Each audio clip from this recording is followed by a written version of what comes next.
The strange beginning. The colony on the edge of space was always quiet. A lonely place where humans worked, repaired machines, and dreamed about Earth.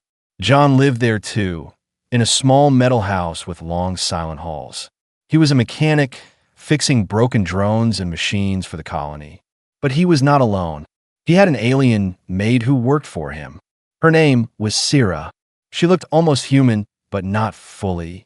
Her skin was pale silver, her eyes glowed faint blue, and her voice had a soft echo. She walked smoothly, like she was floating, and everything she touched became neat and clean. John thought of her as a helper, nothing more. She cooked, she cleaned, and sometimes she even repaired the small gadgets around the house. Life was simple, and John was used to the quiet routine. But one evening, something strange happened. The air inside the house felt heavy, like the air before a storm. John was sitting at his work table, repairing a drone, when he noticed Sira standing at the door. She was staring at him in silence, her eyes glowing brighter than usual. He frowned. "What is it, Sira?" She didn't answer at first, just blinked slowly, like she was fighting with herself. Finally, she whispered, "Nothing, John. Please rest." Her voice shook a little, something it had never done before. John felt a chill, but he shrugged it off. Maybe she was tired, maybe she was sick, he thought. He went back to his work, but his hands were not steady. Later that night, he heard a noise, a low hum, like a vibration in the walls. At first he thought it was the power grid outside, but then he realized it was coming from Sira's room. He stood at the door, listening. The sound was mixed with something else, like a heartbeat, heavy and strong.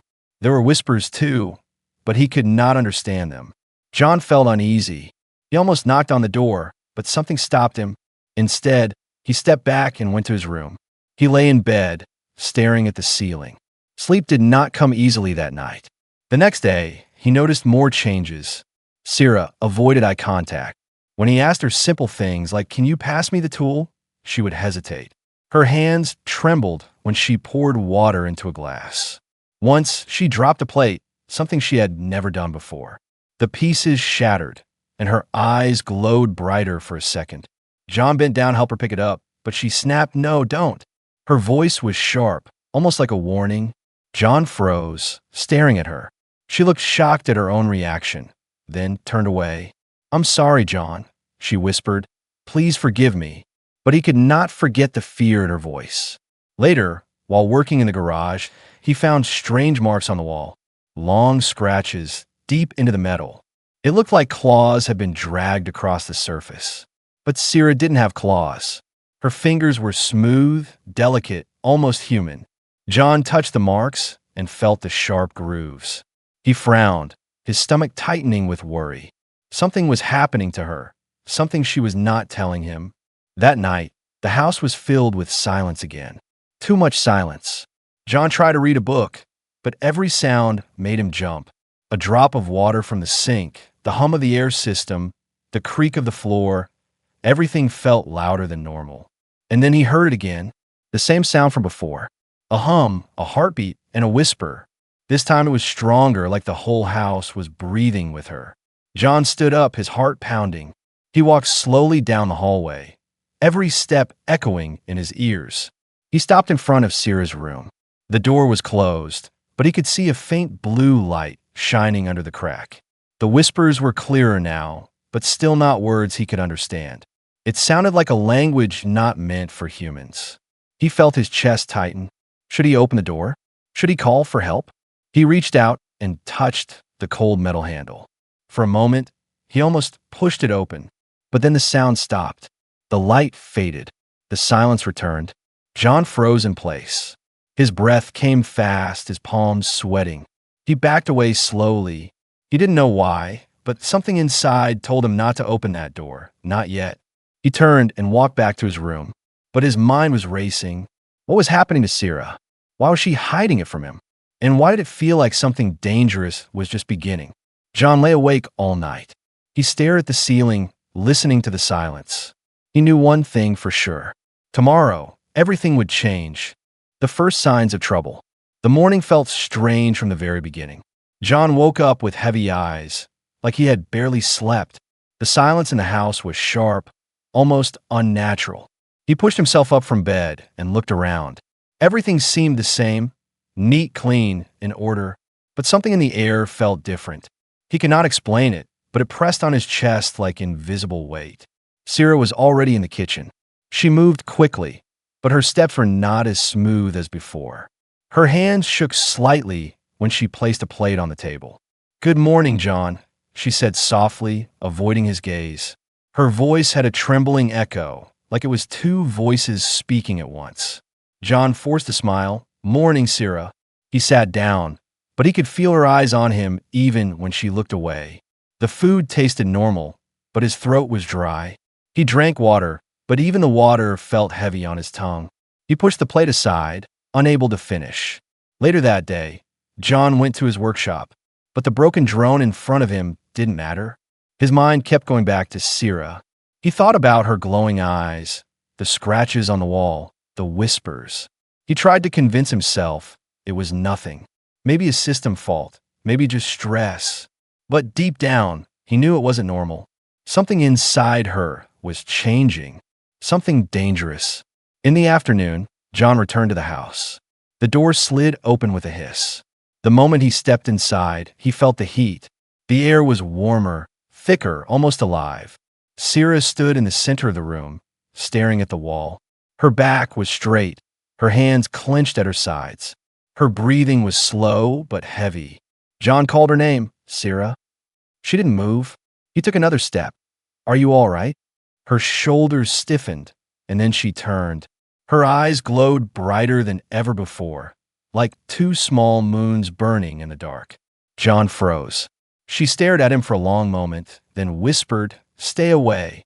Her voice was low, almost pleading, but her body trembled like she was fighting against invisible chains. John's pulse quickened.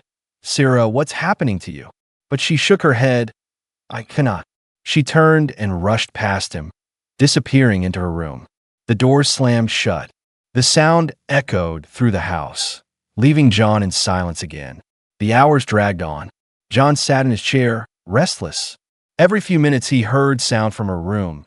Thuds, scratches, whispers that made no sense. Once, he heard something break like glass shattering. He wanted to go in, but fear rooted him to the chair. His mind raced. What if she was sick? What if she was dangerous? And why didn't she trust him enough to tell him? By nightfall, he decided to check. He walked slowly to her door, his heart pounding. The faint blue light was glowing under the crack again. The whispers were louder, rhythmic, almost like chanting. He raised his hand to knock, but before he could, the door shook. Bang! The metal trembled under his touch. Something inside slammed against it again and again. John stumbled back, fear surging through him. The sound stopped suddenly. Silence. And then a voice from inside, trembling, broken. "Please, John, don't open, please." Her voice was filled with pain and something else. Hunger, need, desperation. John swallowed hard. He wanted to run, but his legs wouldn't move. He backed away slowly. He turned off the lights in the living room and sat in the dark. Every sound in the house felt sharper, every shadow deeper. The image of her glowing eyes haunted him. He could not shake the feeling that she was watching him, even through the walls. Hours passed, but he did not sleep. And then, close to midnight, a new sound reached him. A long, low growl, not human, not mechanical. It rolled through the walls and into his bones. John felt the hairs on his neck rise. He gripped the armrest of his chair, his breath shallow. Something was wrong, terribly wrong. The growl faded, and silence returned. John sat in the darkness, shaking. He knew one thing now. This was no sickness. This was something else, something bigger, something he was not ready to face. And yet, deep in his chest, he knew the truth. Whatever was happening to Sira had only just begun. The truth revealed.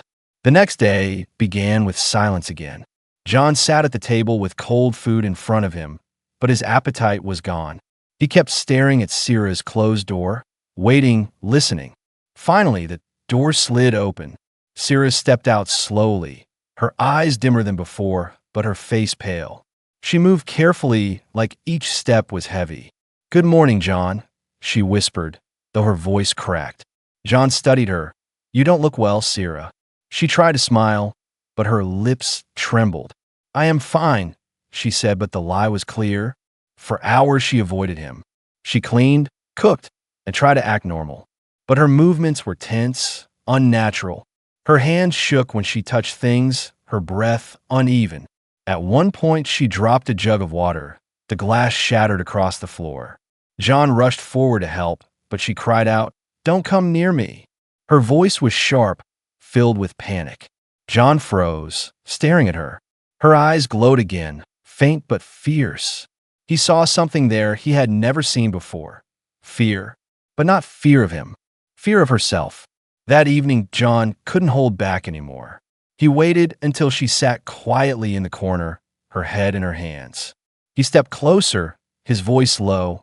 "Sira, you need to tell me what's happening." She didn't move. The silence stretched, and then finally, she raised her head. Her eyes glowed bright again, but this time they shimmered with sadness. "You would not understand," she whispered. "Try me," John said firmly.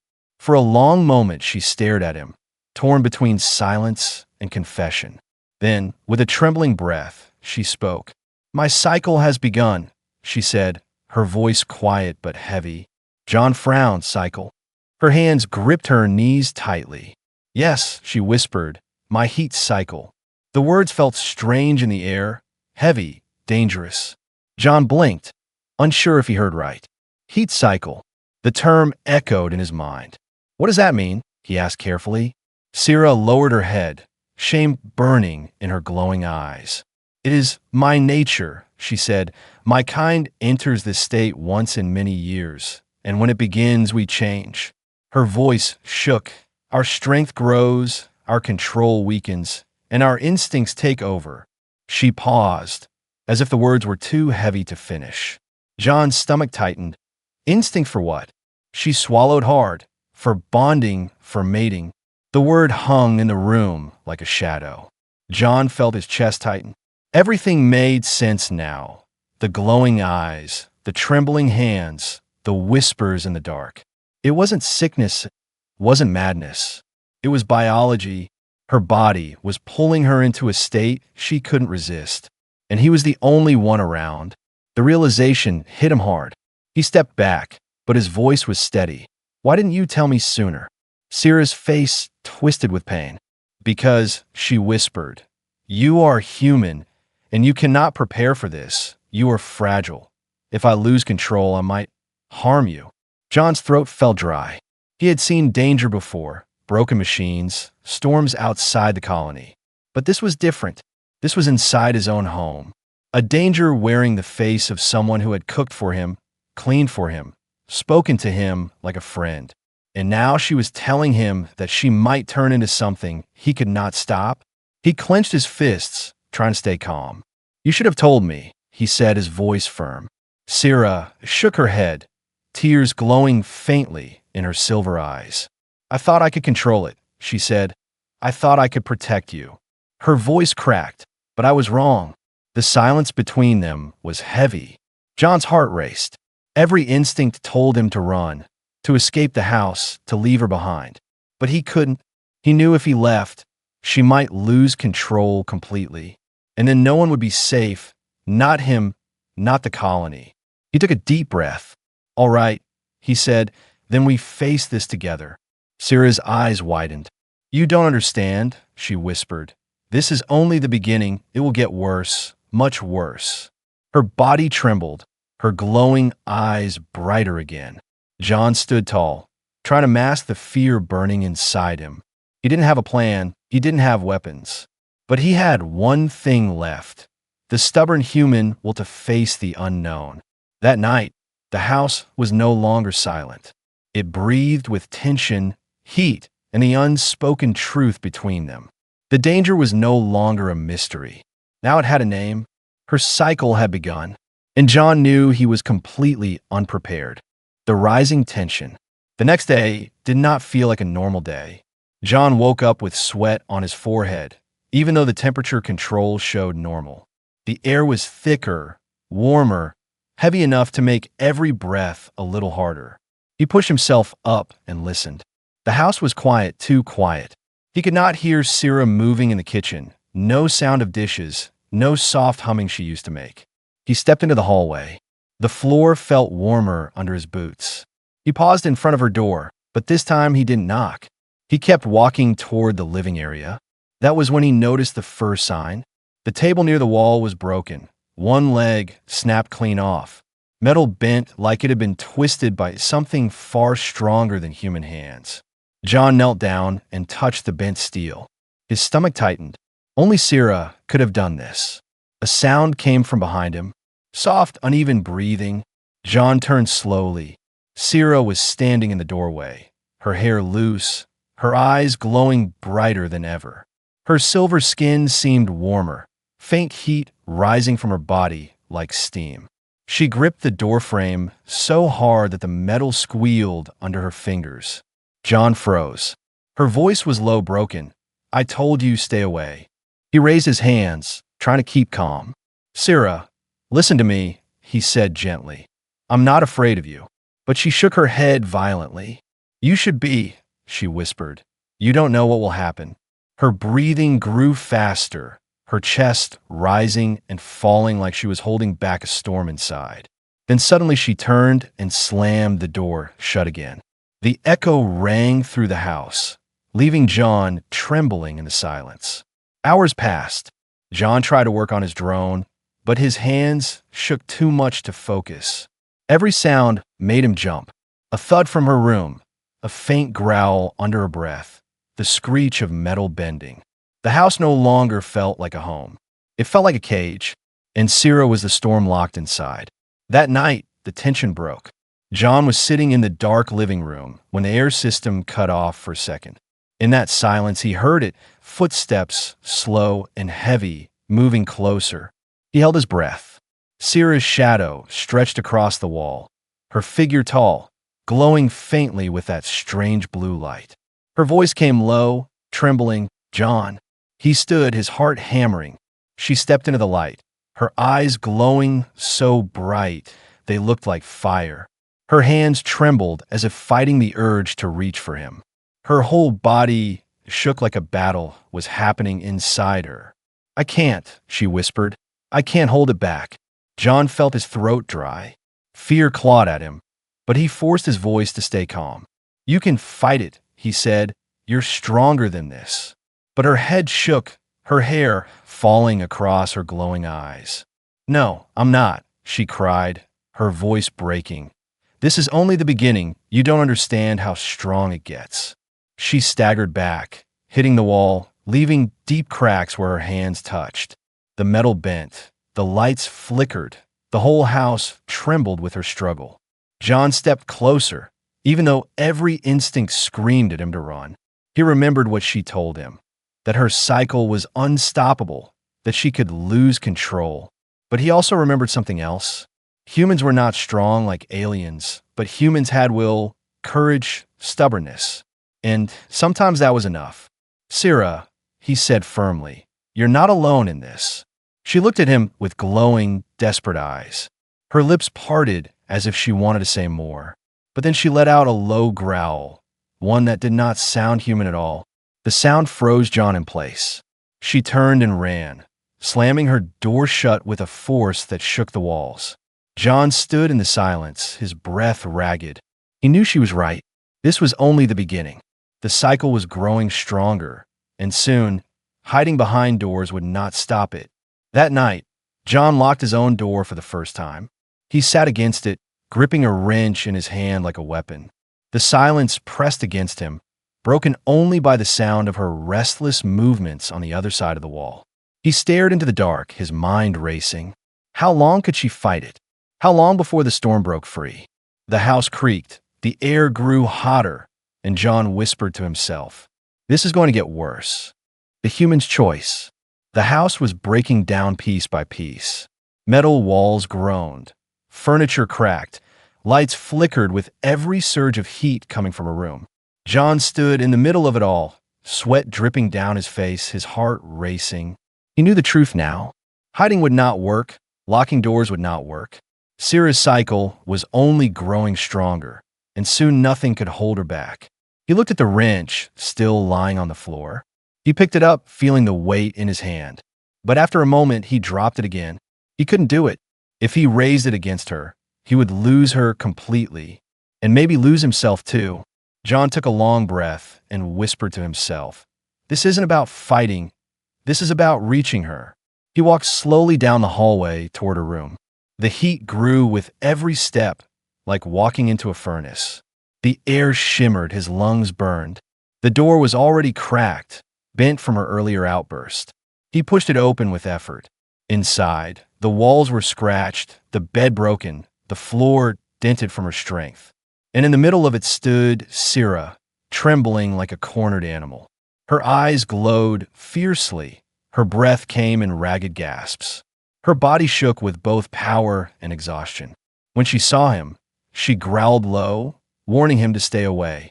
But John didn't stop. He raised his empty hands to show he meant no harm. "Sira," he said softly, "I'm not leaving you." Her voice came, broken and torn. "You should. I can't control this. I can't control me." Her claws dug into the wall behind her, sparks flying as metal scraped against metal. She lowered her head, her whole body trembling. "Run, John, please, before I hurt you." But John shook his head. "No," he said firmly, "I'm not running, not this time." He took another step closer. Her eyes widened, her glowing stare wild and desperate. "Why?" she demanded, her voice like a roar. "Why risk everything?" John's answer came without hesitation. "Because humans don't run from those they care about." The words struck her. Her glowing eyes flickered, the growl in her throat faltering for a moment. She stumbled back a step, her strength shaking the floor. Her voice came softer now, like two voices struggling inside one body. "I don't want to destroy you." John's chest ached, but he kept his voice steady. "You won't," he said, "because I believe in you." Sira's hands pressed against her temples, her body jerking like she was fighting invisible chains. Her breathing was wild, half growl, half cry. John stepped closer still, ignoring the burning heat around her. "You're not just an alien, Maid," he said. "You're more than your cycle. You're more than your instincts." His voice grew stronger. "You are Sira, and you've kept me alive, cared for me, stood by me. Now it's my turn to stand by you." Her glowing eyes filled with something different. Conflict, pain, but also recognition. She let out a scream that shook the walls, her claws tearing deep into the floor. For a terrifying second, John thought she would lose herself completely. But then, slowly, her body sagged. Her breathing steadied just a little. She fell to her knees, her glowing eyes dimming. Her voice came weak, trembling. "John, why would you risk this?" He crouched down in front of her. "Because that's what humans do," he said quietly. "We fight for each other. Even when we're weak, even when we're afraid, we don't give up on the ones who matter." The heat in the room lowered just slightly. The walls still glowed faintly, but the violent energy eased. Sira trembled, her claws digging into the ground. She looked up at him, her eyes still glowing but softer now. "I don't know if I can win against this," she whispered. "You don't have to win alone," John answered, his voice steady. And for the first time in days, silence filled the room without fear. But in the back of John's mind, one thought remained. This was not the end. This was only one battle. The cycle was still raging inside her, and tomorrow it might be stronger. He had bought them time, nothing more. And time, in this fragile colony, was the most dangerous thing of all. The human's choice. The house was breaking down piece by piece. Metal walls groaned. Furniture cracked. Lights flickered with every surge of heat coming from a room. John stood in the middle of it all, sweat dripping down his face, his heart racing. He knew the truth now. Hiding would not work. Locking doors would not work. Sira's cycle was only growing stronger, and soon nothing could hold her back. He looked at the wrench, still lying on the floor. He picked it up, feeling the weight in his hand. But after a moment, he dropped it again. He couldn't do it. If he raised it against her, he would lose her completely. and maybe lose himself too. John took a long breath and whispered to himself, "This isn't about fighting. This is about reaching her." He walked slowly down the hallway toward her room. The heat grew with every step, like walking into a furnace. The air shimmered, his lungs burned. The door was already cracked, bent from her earlier outburst. He pushed it open with effort. Inside, the walls were scratched, the bed broken, the floor dented from her strength. And in the middle of it stood Sira, trembling like a cornered animal. Her eyes glowed fiercely. Her breath came in ragged gasps. Her body shook with both power and exhaustion. When she saw him, she growled low, warning him to stay away. But John didn't stop. He raised his empty hands to show he meant no harm. "Sira," he said softly, "I'm not leaving you." Her voice came broken and torn. "You should. I can't control this. I can't control me." Her claws dug into the wall behind her, sparks flying as metal scraped against metal. She lowered her head, her whole body trembling. "Run, John, please, before I hurt you." But John shook his head. "No," he said firmly. "I'm not running, not this time." He took another step closer. Her eyes widened, her glowing stare wild and desperate. "Why?" she demanded, her voice like a roar. "Why risk everything?" John's answer came without hesitation. "Because humans don't run from those they care about." The words struck her. Her glowing eyes flickered, the growl in her throat faltering for a moment. She stumbled back a step, her strength shaking the floor. Her voice came softer now, like two voices struggling inside one body. "I don't want to destroy you." John's chest ached, but he kept his voice steady. "You won't," he said, "because I believe in you." Sira's hands pressed against her temples, her body jerking like she was fighting invisible chains. Her breathing was wild, half growl, half cry. John stepped closer still, ignoring the burning heat around her. "You're not just an alien, Maid," he said. "You're more than your cycle. You're more than your instincts." His voice grew stronger. "You are Sira, and you've kept me alive, cared for me, stood by me. Now it's my turn to stand by you." Her glowing eyes filled with something different. Conflict, pain, but also recognition. She let out a scream that shook the walls, her claws tearing deep into the floor. For a terrifying second, John thought she would lose herself completely. But then, slowly, her body sagged, her breathing steadied just a little. She fell to her knees, her glowing eyes dimming.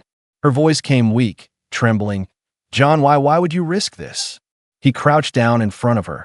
"Because that's what humans do," he said quietly. "We fight for each other, even when we're weak, even when we're afraid. We don't give up on the ones who matter." The heat in the room lowered just slightly. The walls still glowed faintly, but the violent energy eased. Sira trembled, her claws digging into the ground. She looked up at him, her eyes still glowing but softer now. "I don't know if I can win against this," she whispered. "You don't have to win alone," John answered, his voice steady. And for the first time in days, silence filled the room without fear. But in the back of John's mind, one thought remained. This was not the end. This was only one battle. The cycle was still raging inside her, and tomorrow it might be stronger. He had bought them time, nothing more. And time, in this fragile colony, was the most dangerous thing of all. The aftermath and twist ending. The night passed slowly. The house that once felt alive with heat and growls was finally quiet.